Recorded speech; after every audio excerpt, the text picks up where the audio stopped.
If you're a regular to PC gaming, then I'm sure you've come across someone cheating in a multiplayer game at one point in time. Probably more than one, to be honest. In fact, there's been multiple instances of you playing against someone who's cheating without even realising it. Some people hide it, while others make it blatantly obvious that they're cheating and don't care for the consequences. I've seen spin botters in Counter-Strike, so people just spinning around doing 360s as they're getting headshots. I've seen people speedrunning in DayZ or aimbotting across the map in Battlefield. There are so many ways to cheat that honestly it's impossible to keep up with them. On PUBG for instance, you can cheat the system to allow you to heal, med and boost without any delay. Same for reviving teammates.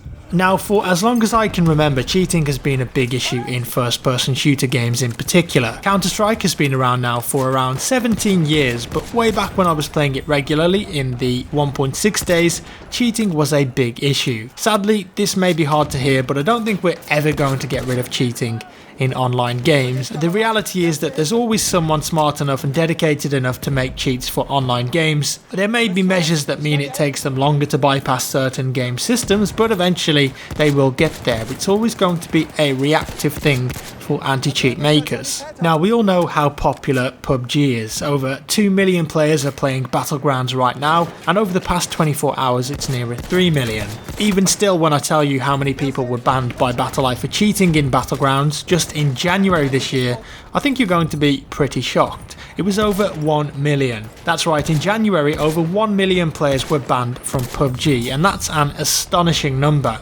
Battlegrounds have been doing a lot recently to try and combat the cheating that's going on, and it's a tough battle to fight. They firstly have been testing a new anti-cheat on their test servers, and while they won't go into details of exactly how that works for obvious reasons, they think it's a step forward. It was due to hit the main game but was delayed due to some technical reasons. That being said, a third-party graphical tool called Reshade is now being blocked by BattleEye, a measure taken to try and plug some holes where cheats could be gaining access. Over the years, many anti-cheat systems have been used across multiple games, and they do a great job of stopping cheaters. They're constantly updated to try and catch the most recent cheats, and for the most part, they do a really good job, but there are always ones that fall through the cracks. For instance, if you download a cheat for free off the internet, chances are it's not going to be particularly good, and it's probably already in the database of cheats.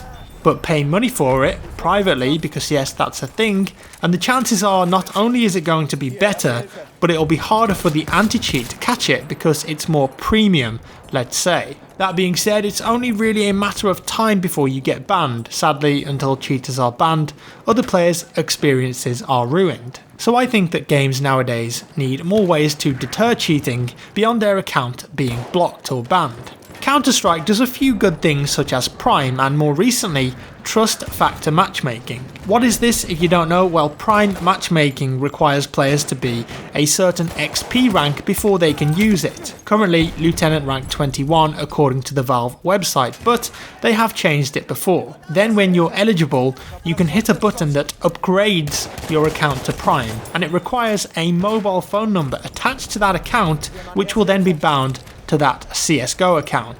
The theory is that if that account gets banned, you then can't use that mobile phone number again on another account. And then you'd also have to get back to rank 21 on a new account before being able to play Prime again, therefore making the active cheaters in Prime less because there was a hard boundary before you could just get a new account and start cheating again. I honestly do think it works, but don't get me wrong, it doesn't eliminate cheating, certainly not. One of the deterrent that CSGO has though is the loss of your skins. If your account gets caught cheating and VAC banned, you can no longer trade or sell the skins in your inventory. You'll still keep them, but they'll no longer have any worth because they're tied to an account that cannot play on secured servers any longer, which is all of the matchmaking servers in the game. Some skins are worth a lot of money, thousands of dollars, so it's at least a small deterrent for people who are thinking about cheating on their main CSGO account. Then came Trust Factor Matchmaking. This system takes into account a much wider range of factors other than just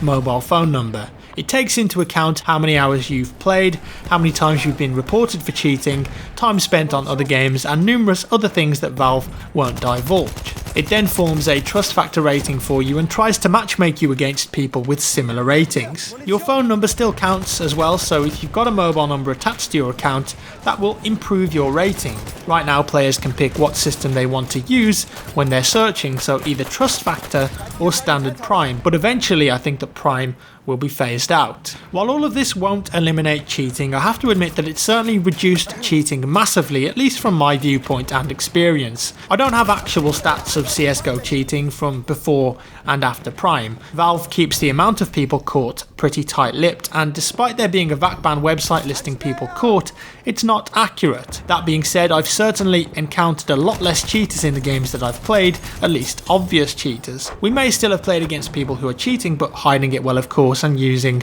privately sourced cheats. PUBG, on the other hand, is struggling a bit more to contain this problem, and with the amount of players in it, it's obviously making the problem a far bigger one than for a smaller game. As such, they've actually got a dedicated team now working on anti-cheat alone, and with a game of their size, they really need that. The introduction of the kill cam and replay feature helps at least track down players manually who you think were a little sketchy, but even if you report them, you've got to imagine that there's a manual review system done by a real person, and with all of the people rage reporting or just suspecting someone cheating when they're actually not, that's a lot of footage for a human to manually check over. Now, going back to Counter-Strike again, this has a system in place called Overwatch, where players can review footage of potential cheaters and fill in questions asking if they thought that that player they've watched was cheating. All of the names are changed, so there's no bias and people can remain anonymous, and you'll get games around your own rank.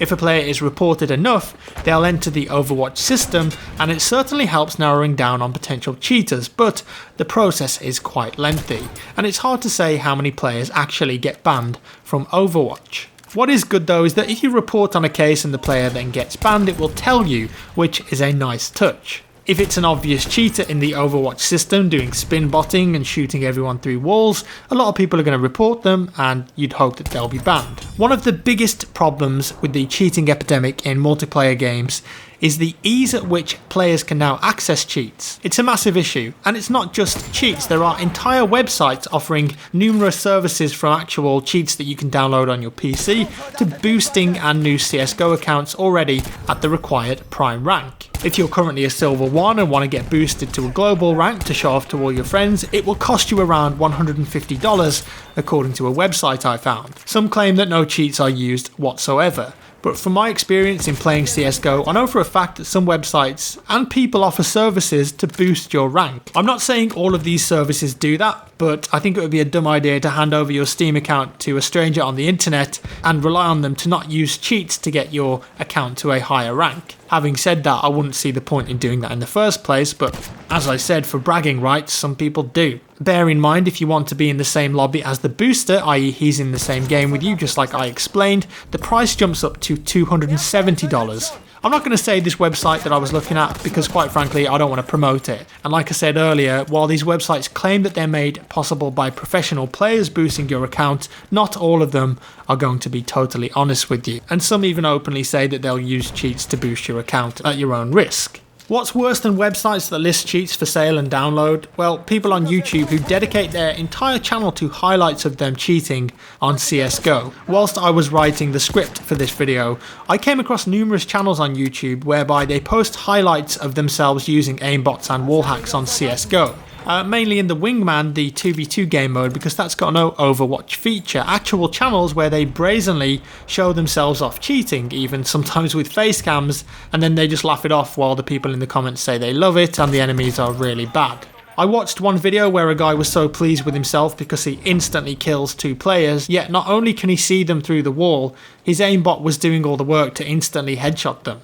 It's a mentality I simply can't comprehend, but it exists. To me, surely the enjoyment of playing multiplayer games online is yourself improving and getting better and overcoming an opponent by practicing and naturally beating them. But apparently there's a market and a viewership out there for that kind of thing on YouTube. You know, sadly we're in a gaming age where people find cheating amusing and don't care that they're ruining other players' experiences, but I think that while CSGO has done a good job of clamping down on as many cheaters as they can and making the barrier to entry far sturdier, I do think that more can always be done, not just in Counter-Strike, but all FPS games. Battlefield.com, for example, have just released an article on how they're successfully detecting cheats in BF1. And to be fair to them, I rarely come across an obvious cheater when I play it on PC, so they must be doing something right. In the article, they leave certain details out to avoid revealing anything which cheaters and cheat program developers may take advantage of. Over the past 6 months, they say that they've ramped up their anti-cheat efforts, working closely with the Fairfight team to detect and remove more cheaters than ever before. In October last year alone, they banned over 8,500 accounts. Since then, apparently, instances of cheating have declined massively. And if you don't know what Fairfight is, it's kind of interesting. It's a system that handles cheating differently by using statistics partly and comparisons to make an educated guess if a player is simply legit skilled or cheating. This is an interesting way of tackling the problem. Fairfight uses player data to locate statistical anomalies that correlate strongly to the use of cheats. For example, on their website it says that in a given first-person shooter it might be impossible for a weapon to kill or even hit a player over 200 yards. And when Fairfight sees this occur, it automatically records it as a validation of an anomalous finding, and it functions in real time too. In Battlefield games, for example, your percentage of headshot kills and hits compared to the number of bullets you fire and accuracy might be a red flag. And even though I've heard of players complaining on Reddit and Twitter they've been banned by Fairfight and don't actually cheat, in my opinion it could be a rare possibility. But Battlefield.com say that they saw a rise in the number of social media posts claiming that Fairfight had banned them incorrectly after the October ban wave I just mentioned. However, they say that they're confident that their detection methods produce accurate results, and even suggest that cheat developers might be attempting to manipulate players' minds about anti-cheat tools and to leverage detection information from game developers. It's a dark and seedy world. They go on to mention that a common misconception regarding Fairfight is that higher skilled players are more likely to get sanctioned due to their improved match stats, but that's not correct, and that it's not possible to be banned simply for being skilled. Very interesting either way, but from my experience playing on PC, as I said, I can only really remember one instance in BF1 where I was killed by an obvious BF4 style cheater. Perhaps the fact that Battlefield keep their multiple detection methods shrouded in secrecy allows them to stay ahead of the curve in the fight against cheats. So there we have it, guys. I'm going to wrap up today's video now, and I hope you found that interesting. I did do a bit of research for this. If you enjoyed the video and found it insightful or entertaining, hit that thumbs up button and leave me a like. If you didn't like it, dislike, leave a comment down below as well. Subscribe for more, and I'll see you in the next one.